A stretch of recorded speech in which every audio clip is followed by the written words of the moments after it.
We're here at SlatorCon London with Slator Managing Director Florian Faes. Florian?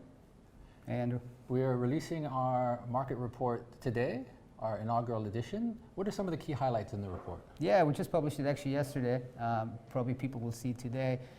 So look, it only took us about 4 years to write it. So we've been doing this for a long time now, but we never really had a comprehensive report about the entire industry. So we had individual sectors, we covered a couple of geographies, but this time we actually took a much broader view and really assessed the entire language industry as we see it. And we put a figure on it. You know, it's we think it's about a $23 billion market, 23.2 billion to be exact.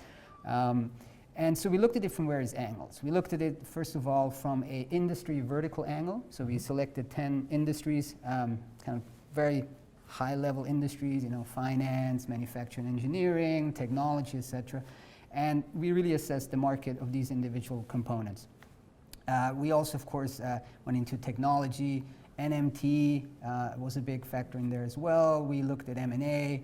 You know, we cover M&A very heavily. We also looked at some of the productivity tools and, you know, the impact the advance of technology is having on productivity of the linguists. Also gave an outlook and looked at a few of the vendors. So long, short, it's a very comprehensive report, and we're very happy to have it out now. And also we'll be using it in our coverage and actually framing the way we see the industry. So it's very exciting. Excellent. Well, you've touched on a number of issues, including industries and M&A. We've covered M&A in the past.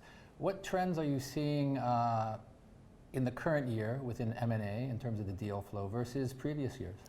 Well, there's more. We're catching probably a lot of the deals that are happening actually, but there's a little bit more activity in the beginning of this year, but no really transformative deals so far, right? By this year, so there's no RWS buys, you know, Moravia or something like that. There's been a lot of activity in among the smaller players this year. And on the venture side, it's been really quiet.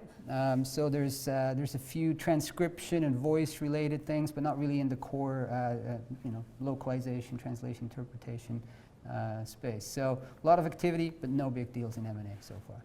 Okay, and similarly, there's been a lot of hype in neural machine translation over the past few years.